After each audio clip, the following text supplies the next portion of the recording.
King's rally. Thanks for joining us this afternoon. I'm Larry Miller.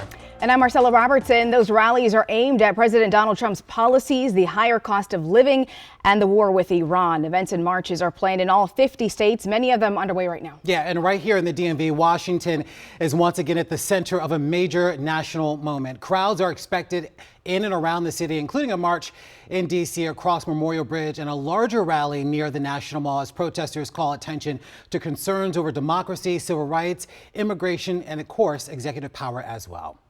Let's get to Sarah Robinson. She is joining us right now in Germantown. She's been out there for the past couple of rallies, including one in Prince George's County. Sarah, give us a sort of update of what's going on right now. What are you seeing? What are people telling you? Well, Larry, this protest here is pretty packed. I want to show you exactly what we're looking at right now. There are hundreds of people here, and I should emphasize that this is really just one location. As you mentioned, in Maryland, there are multiple locations. We actually just came from a different No Kings rally. That was in Riverdale Park, Maryland. Right now we are in Germantown, and we've talked to a lot of people here. They feel very passionately. This is the third No Kings Day rally or protest that they've gone to, and at this one we have really heard about three key issues over and over again that people say they're coming out to protest. One is the war in Iran, the other immigration, and then the economy. I've actually spent some time talking to people here today. This is Sherry. Hi, Sherry. I am doing well. Thank you for speaking with me. I wanted to ask you about what specifically brought you out here today. Well, first of all, I have to tell you that I love the passion and energy that's here. I mean, people care, and that's a good thing. I have a personal situation. One of my loved ones, someone very close to her, was detained by ICE and deported. This is a person who never committed a crime in his life, and I am aware of the way he was treated, and I can tell everybody that no one would want a loved one treated the way he was treated. So it's the immigration thing. The other thing that means a lot to me, I worked for the Department of Veterans Affairs for 36 years.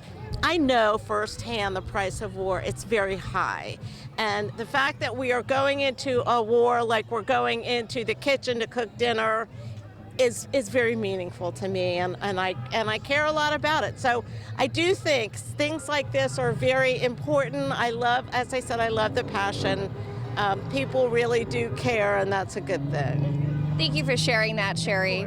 And we have heard similar sentiments from a lot of people at these protests. You can probably hear some honking behind me as people are driving by. They are honking their horns. People here are asking them to do that to show their support.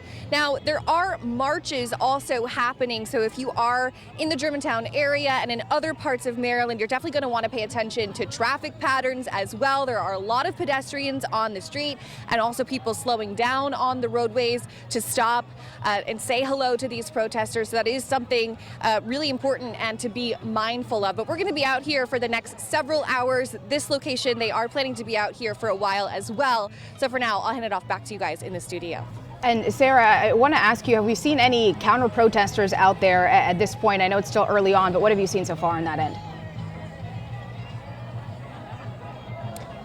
Yeah, that's a really good question. Now, we have heard about counter protesters, but our team has not seen any at this location, and we've been driving around Maryland. We had about a 40-minute drive from Riverdale Park, Maryland, to this location in Germantown, and we did not see any counter protesters. We did drive under some underpasses, or overpasses, I should say, and there were a lot of protesters up there as well. But so far, all of them have been No Kings Day protesters, and we haven't seen anything else other than that. You know, Sarah, I think this certainly begs the question in terms of really what's the plan here. We have these demonstrations and have had these No King demonstrations take place before. What is the plan to see the change that they're asking for?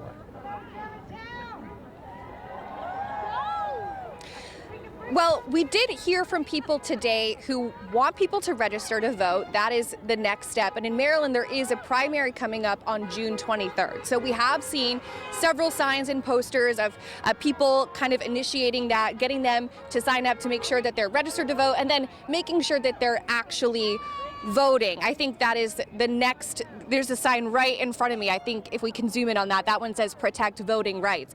That is another thing that people are really passionate about today. They want to make sure that people are voting and expressing their opinion on these key issues, and that they're not just stepping up once in a while to protest, but they're actually doing something about it that will incite that real change. Activism attached to policy creates change in this country. Sarah Robinson, we appreciate the update. Thank you so much. All right, to help us get a bit more context